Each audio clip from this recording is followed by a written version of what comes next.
इस कहानी का शीर्षक है करवा चौथ कब और क्यों मनाते हैं। करवा चौथ व्रत कथा और पूजन विधि।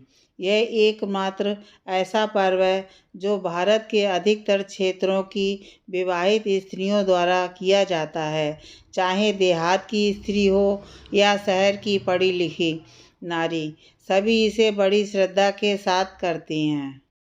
कार्तिक कृष्ण चतुर्थी के दिन यह व्रत रखा जाता है।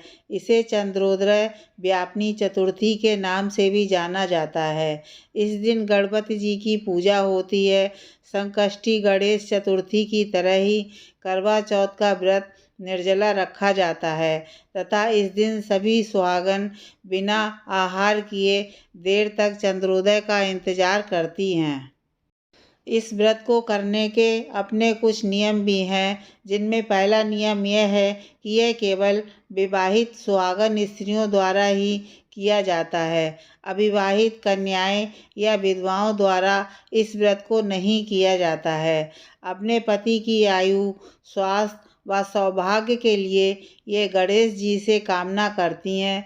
सच्चे मन से भक्त की पुकार भगवान गणपति अवश्य सुनते हैं। करवा चौथ का व्रत लगातार 16 वर्षों तक किए जाने का प्रावधान है।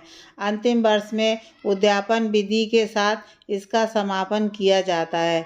हालांकि इस संबंध में कोई बाध्यता नहीं है, चाहे तो इसे उम्र भर रखा जा सकता है। सुहागिन स्त्रियां अपने सुहाग की रक्षा के लिए इस व्रत को रखती हैं। भारत में हिंदू महिलाओं द्वारा मनाए जाने वाले त्योहार में करवा चौथ का व्रत सबसे बड़ा एवं सौभाग्यशाली व्रत है।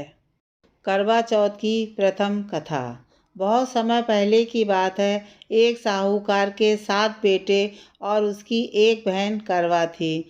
सभी सातों भाई अपनी बहन से बहुत प्यार करते थे, यहाँ तक कि वे पहले उसे खाना खिलाते और बाद में स्वयं खाते थे। एक बार उनकी बहन ससुराल से मायके आई हुई थी। शाम को सभी भाई जब अपना व्यवसाय बंद कर घर आए तो देखा उनकी बहन बहुत व्याकुल थी। सभी भाई खाना खाने बैठे और अपनी बहन से भी खाने का आग्रह करने लगे, लेकिन बहन ने बताया कि आज उसका करवा चौथ का निर्जल व्रत है और वह खाना सिर्फ चंद्रमा को देखकर उसे अर्घ्य देकर ही खा सकती है। चूँकि चंद्रमा अभी तक नहीं निकला है, इसलिए वह भूख प्यास से व्याकुल हो उठी है। सबसे छोटे भाई को अपनी बहन की हालत देखी नहीं जाती और वह दूर पीपल के पेड़ पर एक दिया जलाकर चलनी की ओट में रख देता है। दूर से देखने पर वह ऐसा प्रतीत होता है कि जैसे चतुर्थी का चांद उदित हो गया हो। इसके बाद भाई अपनी बहन को बताता है कि चांद निकल आया है, तुम उसे अर्घ्य देने के बाद भोजन कर सकती हो। बहन खुशी के मारे सीढ़ियों पर चढ़कर चांद को देखती है, उसे अर्घ्य देकर खाना खाने बैठ जाती है। वह पहला टुकड़ा मुंह में डालती है तो उसे छींक आ जाती है। दूसरा टुकड़ा डालती है तो उसमें बाल निकल आता है और जैसे ही तीसरा टुकड़ा मुंह में डालने की कोशिश करती है तो उसके पति की मृत्यु का समाचार उसे मिलता है। वह बौखला जाती है। उसकी भाभी उसे सच्चाई से अवगत कराती हैं कि उसके साथ ऐसा क्यों हुआ। करवा चौथ का व्रत गलत तरीके से टूटने के कारण देवता उससे नाराज हो गए हैं और उन्होंने ऐसा किया है। सच्चाई जानने के बाद करवा निश्चय करती है कि वह अपने पति का अंतिम संस्कार नहीं होने देगी और अपने सतीत्व से उन्हें पुनर्जीवन दिलाकर रहेगी। वह पूरे 1 साल तक अपने पति के सबके पास बैठी रहती है, उसकी देखभाल करती है। उसके ऊपर उगने वाली सुईनुमा घास को वह एकत्रित करती जाती है। 1 साल बाद फिर करवा चौथ का दिन आता है। उसकी सभी भाभियाँ करवा चौथ का व्रत रखती हैं। जब भाभियाँ उससे आशीर्वाद लेने आती हैं तो वह प्रत्येक भाभी से यम सुई ले लो, पीर सुई दे दो, मुझे भी अपनी जैसी सुहागिन बना दो, ऐसा आग्रह करती है। लेकिन हर भाभी उसे अगली भाभी से आग्रह करने का कहकर चली जाती है। इस प्रकार जब छठे नंबर की भाभी आती है तो करवा उससे भी यही बात दोहराती है। यह भाभी उसे बताती है कि चूंकि सबसे छोटे भाई की वजह से उसका व्रत टूटा था, अतः उसकी पत्नी में ही शक्ति है कि वह तुम्हारे पति को दोबारा जीवित कर सकती है। इसलिए जब वह आए तो तुम उसे पकड़ लेना। जब तक वह तुम्हारे पति को जिंदा ना कर दे उसे छोड़ना नहीं। ऐसा कह के वह चली जाती है। सबसे अंत में छोटी भाभी आती है। करवा उससे भी सुहागिन बनने का आग्रह करती है, लेकिन वह टाल मटोली करने लगती है। इसे देखकर करवा उन्हें जोर से पकड़ लेती है और अपने सुहाग को जिंदा करने के लिए कहती है। भाभी उससे छुड़ाने के लिए नोचती है, खसोटती है, लेकिन करवा नहीं छोड़ती है।